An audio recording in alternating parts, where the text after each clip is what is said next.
Well, this afternoon, we know that Ghana's Foreign Minister, Ayorko Botchwey, has revealed that immediate steps are being taken to safeguard Ghanaian citizens caught up in the tensions between Russia and Ukraine. This afternoon, it's been a cry of frustration on the lips of Ghanaians resident in Ukraine. They are actually desperately looking for food supplies and are a very safe place to hide as they are unsure of what could happen. Already, Russia has launched a special military operation in Ukraine's eastern Donbas region. But here in Ghana as well, authorities are equally concerned about residents in that part of the world. Here in Ghana, the Foreign Minister, Ayorko Botchwey, has been commenting on the matter earlier today.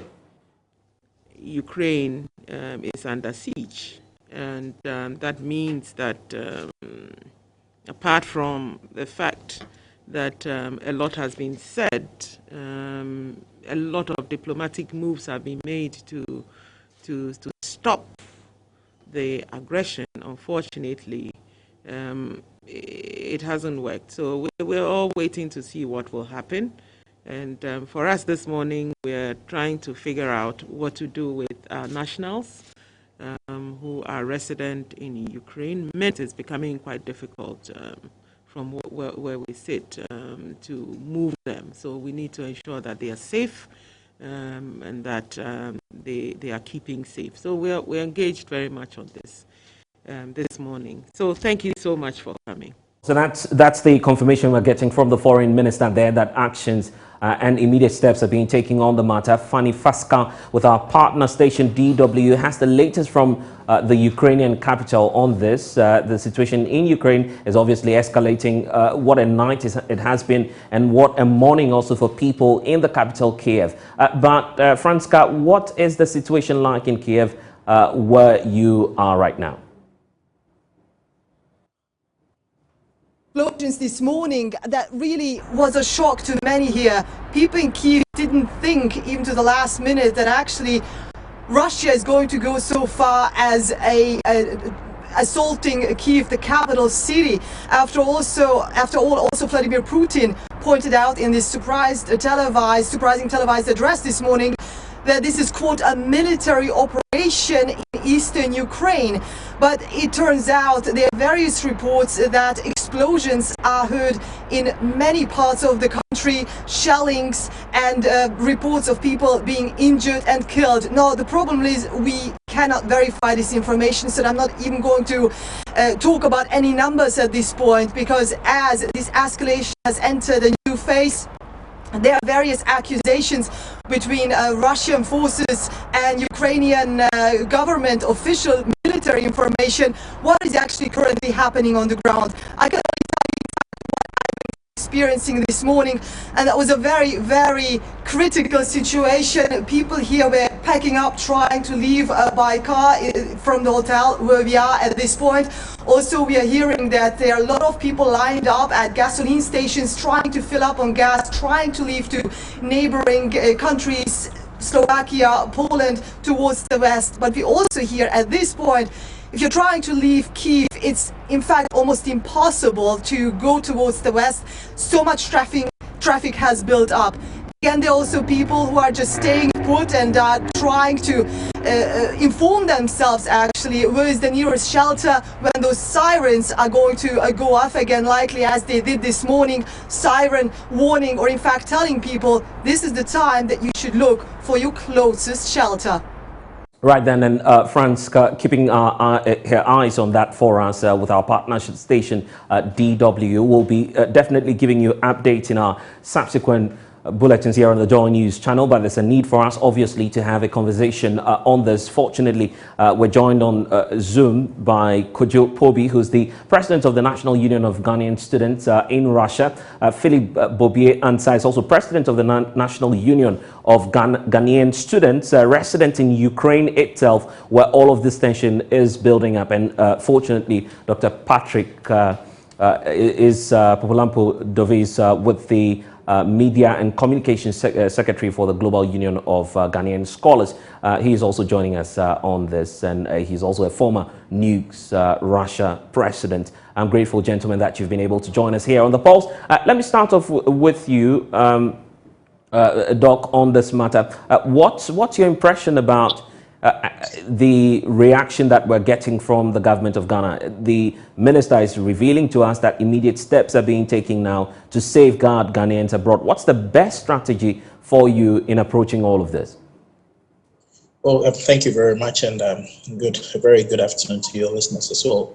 I must say that in as much as we all were aware that there's been this kind of tension between Russia and Ukraine, we all didn't see this coming as it did. It took us all by surprise. However, since we had this whole issue, we've been in constant communication with all the stakeholders. We've been speaking to the leadership of both students' unions in Ukraine and Russia as well.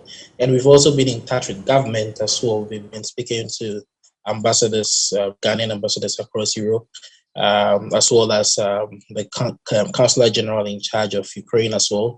And we've been up to date with what's going on. As the Minister of Foreign Affairs has indicated, it's actually quite difficult currently to talk about evacuation because it seems it's quite difficult to even get out of the country. So, I mean, the best way forward is for government to see to it that immediate steps are put in place to ensure that our nationals over there, predominantly students, are in the safest means or livelihoods as far as their well-being is concerned, that is not affected. So that's what we've been working towards. And as it stands, we're just trying our best to handle the situation and to encourage families, loved ones, parents as well, regarding their young ones and their students and all of them over there. And we hope that there'll be some kind of de-escalation as far as the situation is concerned. And very shortly, I'll be bringing you back for us to analyze the matter the more. Just hold on for us. Kojo Pobi is also president of NUGS there in Russia. Also in Ukraine as well, Philip Bobier-Anta is also the president right there in Ukraine where all of this is unfolding. So Philip, I'd want to hear from you first of all. What's the immediate concern of your colleague students there in Kiev where you are? Okay, for now, I think things are a bit calm. Students were panicking when we first heard the news at dawn in the morning. They were calling because this is a new whole new experience for them. They've never experienced something like this in their lives, coming from Ghana. So you can see the psychological, impact and mental impact it will have on them. So right. I think but for now, they've actually managed the situation well. We've communicated, which we have been doing consistently, advising them and encouraging them what measures they can do, what things that they can put in place now so that they can ensure safety for themselves as we wait on the measures that governments will present to us. Right, so and now, we've had the minister speak on that. She says immediate steps are being taken. What's the level of engagement between the mission perhaps in Moscow and where you are? What's been the interaction between the student front and then the Ghanaian officials, the foreign mission there? Okay, we in Ukraine communicate through Switzerland and not through Russia. Right. So I think today it's been high, the communication has been high, we've been consistent, updating them on matters. They also update us on what the steps are being taken, and they gave us those assurances, and we also lay them off to our people. So I think that has helped to brought a bit of calmness among the population here. So students are calm now as compared to the morning. And give us a picture of what the situation is now. We understand that it's a cry for help, the need for you to have food storage assured, and the fact that a lot of your members need to be assured that they will be safe, because as we speak now, it appears you can't move out of the region immediately. How are your colleague students taking this, and what's their state of mind as we speak? Paint that picture for us. Okay, so I think yesterday when President Zelensky, president of Ukraine, announced the state of emergency, we immediately also issued a statement out to our people about what it means in this condition, in this state. One of the few things we told them was to start getting foodstuffs and water and any other personal things they might need in this instance. So I think some of them started doing that yesterday, even going to ATMs to try to withdraw as much as possible that they can keep for the upkeep. So some of them did that, but for today, as we didn't expect the things to escalate to this extent today. We were all caught by a surprise. So today, some of the students went out to get food and all of that, but due to the huge queues and all of that by Ukrainians and other foreigners, some of them couldn't get it. So we've encouraged that we stay in groups now. So most of us are in groups. If you know a friend, if you have friends, let us try to stay together. Whatever we have, we share them. If we need to go out to get a few things, let's move in groups. We have to also take our documents with us wherever we go. So that has been the message, and I think it has been sent out clearly to them. And the reason for which you are there is obviously for academic purposes. That's becoming unlikely now. How do you feel about that? Yes, today the universities announced that all education proceedings be brought to a halt for now until further notice.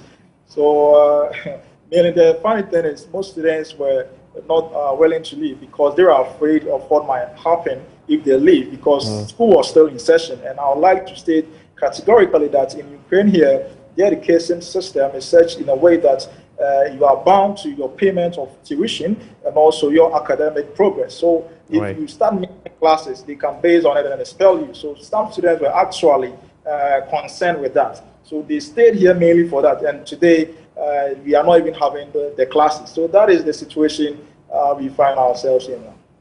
Obviously, the tension is between Russia and Ukraine. Let's get the picture of what's happening in Russia as well. The president for the National Union of Ghanaian Students there has also joined us via Zoom, Kojo Pobi, who would also give us their version of the story. Kojo, so here we are today. Yes, tension is building up much more in the Ukrainian territories, but what about Russia itself, and how are your colleagues feeling for their counterparts there in Kiev? Okay, thank you very much, and good afternoon to all your listeners. It's quite the opposite of what is happening in Ukraine. The terrain is very calm. All students, all Ghanaian students here are very calm and going about their normal duties. Tensions are in the atmosphere, but I think direct correspondence from the missions, as in the embassy, to the students body, and back to the embassy is very effective. So the students are very calm. Definitely, we are having one or two students who are panicking here and there, but I can assure you that as it stands, communication from the National Executive Council, that's the leadership, is working tirelessly to make sure that everybody is safe.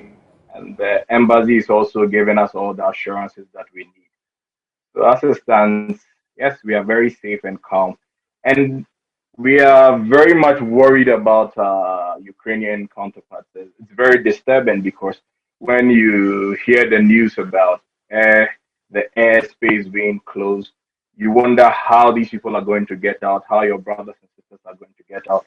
We have so many calls coming in here and there, but I believe that the government is being very proactive, and we have confidence in the government, and we hope that things will de-escalate in the shortest possible time so that everything will go back to normal. Exactly what are the clear terms being given by the Ghanaian mission where you are? What are the directives to students over there? Give us a breakdown of the directives. Okay, so the last communique we had, with the mission, the missions clearly stated to us that all databases have been collected, and if in the event of an unforeseen circumstance that there should be an evacuation, the mission is prepared with the Foreign Affairs. They've had a lot of communications to evacuate all students, that is, if the need arises. So I think that the missions are on top of issues when it comes to the current happenings now. Gentlemen, stay on for me. Let me also bring in Dr. Patrick at this point. And Doc, I mean, we're just moving out of a pandemic. When the COVID started, obviously the Ghanaian missions abroad were having a challenge communicating to students and keeping them safe. At least, in fact, I mean, when you take a look at issues relating to communication, it became a challenge at some point. But here we are. This is not exactly a pandemic. This is much more an issue of war. How do you feel that the Ghanaian mission out there should be communicating to students in Kiev? Well, thank you very much. So as you rightly mentioned, when the COVID started, for example, in China, the Global Union of Ghanaian Students, together with the National Union of Ghanaian Students in China, worked hand in hand, and we realized that government came in with the intervention. They provided some food as well as some money as well. As you've rightly said, this is not a what do you call it, a pandemic, and this is more of a political situation. warfare, right, to that way. And in as much as we're all looking forward to making sure that our students will be safe, I'm sure government is as well, because of the political nature of it. Government is been a bit technical in how to go about it. So with regards to communication, I think as it stands, the best way, as the colleagues have indicated, is for the immediate steps to be taken as far as the safety of the students and the nationals they are concerned. And mind you, it's not only, let's say, Ghanaian students, but I think most of the different foreigners in Ukraine were actually taken surprised by this. So it's more of an emergency call, and I believe that with time, all the foreign ministries as well as the foreign embassies in general would come together to make sure that they find an amicable solution, so that if it's going to be an evacuation, or if it's going to be looking out for shelters specifically for foreign people, or if it's going to be, of course, you all want to make sure that diplomacy will win at the end, though there are escalations. But at the end of the day, we're hoping that things will calm down. Okay. And being the secretary of the Global Union for Ghanaian Scholars, I'm sure that by now you're interacting with your counterparts from across the world. What examples are there to learn for our government also to adopt here as the best approach in dealing with this? That's right. So as I've already indicated, we on the Global Union, we've been in touch with our counterparts in and around the diaspora, as well as different countries as well. And for example, with the pandemic issue, we realized that there was enough information ahead of time for that level of evacuation and all that. But this is a case where it's quite different, where most of the countries have actually been taken by surprise. So it's now more of a collective way of handling things. And we on the Global Union believe that this is a time for a collective effort in making sure that sustainability in Ukraine especially is preserved, so that nationals of various countries, students especially, since I think in Ukraine, for example, most of the foreign people over there are students, their governments would work together to make sure that they achieve one goal, which is to basically ensure that the well-being of their people over there isn't compromised. So I think governments should make sure that they work hand in hand with their counterparts. I think that's the best way forward. Right. I was going to ask Philip about what level of engagement has gone on before the tension escalated. The indication we got from the likes of the United Kingdom and the US was that they warned their citizens ahead of time. Philip, are you able to confirm or deny if indeed you were warned ahead of time, giving prior notice by the mission and giving directives as to what to do when the tension was starting? We weren't, sorry, can you hear me, please? Yes, we're on with you, yes. Yeah, we weren't notified. We didn't receive anything from the ministry. So there was no directive until now. So when was the last time you got some notification, at least from the officials there? Today. We've been in constant communication with the embassy in Switzerland. So everything has been smooth today. But that goes contrary to the earlier information you were giving about the level of engagement between yourselves and the Ghanaian officials as to possible evacuation plans and whatever it is that's involved at this point. Okay, I can go a bit detailed if you want. Why not? Let's hear it out. All right, sure. So I think when the hostility started, that was around last month, getting to the end of last month, it became evident across all the worldwide. I mean, the media spaces, everybody was talking about it. So when we saw that we as a student body address the situation in our attempt to encourage calmness and students not to panic, and also try to collect data in case there's the need for us to evacuate our citizens. That move was actually encouraged by the honorary consul designate of Ghana to Ukraine, Dr. Albert Kecha. So he gave me that directive, and then we released a notice to that effect. So we actually collected all that data from our people and sent to the embassy. So after that, we were expecting a response. Because we noticed that after we released that communique, we realized embassies in Ukraine, like India, Nigeria, Morocco, they also released a similar one, also collecting data of their citizens. So it was more like we are all moving in the same direction, just that with Ghanaians, the student body was in charge of matters. But for other citizens, it was just the embassies and their ministries advising them, giving them such advisory. So we wrote such letters to the embassy, which we indicated to be directed to the ministry, and quite waited for some time. We didn't get any response up till now. So it was today that we were able to establish that connection and then talk to them on how things are to be done from now. So that is it.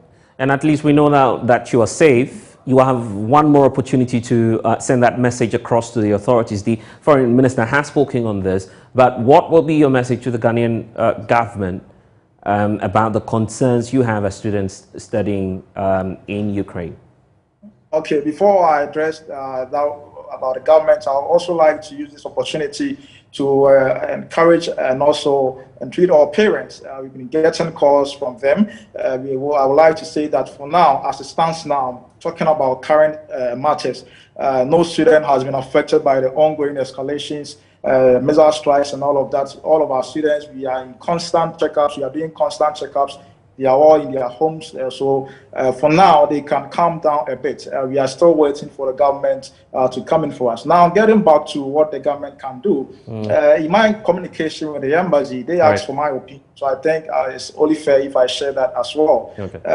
I think we have established that Ukraine has closed its airspace, meaning that no commercial flights are working to or from Ukraine. So that means that until maybe some sort of bilateral communication goes on, or maybe by the intervention of international communities like UN or EU to call for a ceasefire and for Russia to listen and then actually cease fire, then means that no flight or rigs coming to Ukraine. But other means we can use that I also proposed was targeting the neighboring countries around Ukraine. Okay, so what you mean to say, and what you mean to say on that point is that the option of evacuation is not off the table. Is that what you're suggesting? Because already here in the country, we understand that there are some calls from the minority as well, asking the government of Ghana to explore that avenue. You have a strategy to that. How is that possible? Absolutely, absolutely. So in my communication with the embassy, I told them that we can exploit that. Evacuation by land. That is to go through the neighboring countries like Poland, Moldova, and then all other, or Romania. So I think with that, I think our government can start, communications with them and see how best they can accept Ghanaian citizens into their country, then help to evacuate through their soil. So one thing I would like to say is that if you travel by land and you want to cross border to Poland, what that means is that you need visa, even if you need a Schengen visa, and now nobody has that now. Some students tried even before yesterday, and they were arrested by the Ukraine authorities. So we need diplomacy now. We need some conversation to go on between our government and also maybe Ukrainian government, all parties involved. If we are using maybe Poland, if we are using Romania, they should be in the conversation. Right. Try to establish that kind of connection so that we can mobilize our students and go through that channel. Right, Philip, we need to go, but your SOS message to the government, I guess you were about making that point. Yes, so I'm saying that our government, this is just my opinion, by the way. I think we need, that should be stated on record. My opinion is that since evacuation by air is not possible now, we can also exploit evacuation by land, which is, I mean, our government getting in touch with neighboring communities, neighboring countries like Poland, which is in the western part of Ukraine. So they can establish that communication, try to see how much or how the extent we can go to help receive our students should they get to their borders. Because if you go there without a visa, they are not made any decision. I mean, taking asylum of, refugees from Ukraine or anything of that sort. So that is why I'm suggesting that maybe our government can be in touch with them, try to establish that bilateral relation and see if they will respond, and then pay homage to that and accept Ghanaian citizens, about 1,500 Ghanaian citizens on Ukraine to make this thing happen. So that is my opinion. Yeah. I get that point. Kojopobi, do you agree with that? Is that feasible? It's possible, yeah, it's possible. But as I'm aware that some routes have been closed in Ukraine, I think probably when there are diplomatic conversations, there should be a way, because I believe that even when there's serious outburst, they can have a ceasefire to fly out people. So I think that the diplomatic conversations should keep going on, and I think government should be highly proactive in this, because our brothers on the other side really need this. Dr. Patrick, let me wrap up with you. What would be that message that we need to take, obviously, as Ghanaians here watching the developments out there, and also to parents as well? You are secretary for the Global Union of Scholars, so what will be your assurance to parents as well? Well, most importantly, I think every guardian, every parent, we understand that we are in a tension-filled moment. However, worrying wouldn't solve the issue. So we would urge and would like to call for an amicable calmness towards the situation. In our positions, we will do our very best to make sure that our brothers and sisters in Ukraine are safe for the least. And as the presidents of Ukraine and Russia, they've already indicated, we're all in touch with government, and we're looking forward to seeing how best diplomacy can work as far as if it's evacuation or, ensuring that people are safe. So we just like to urge everyone in Ghana, home and abroad, to remain calm about the situation. And we just urge that you keep on praying for them, and hopefully there'll be a light at the end of the tunnel as it stands. Thank you. Thank you, gentlemen. We'll keep our eyes on this. Stay with us on the Joy News channel. We'll give you all the latest that you need to know about the developing situation, tension between Russia and Ukraine. But I'm grateful that you've been able to share your insights with us, and also giving us the latest perspective of students back there in Ukraine. Don't forget that still to come here on the Pulse, the Convention People's Party, CPP, is today marking 56 years since the overthrow of former President Dr. Kwame Nkrumah. Ghana's first president was overthrown by the National Liberation Council, and we'll give you details of all of that once we return from this break. Stay with us here on the Pulse. The ruler is useless, you depose him. The first night was more or less sleepless night. Couldn't sleep. I was thinking about what was happening in my house.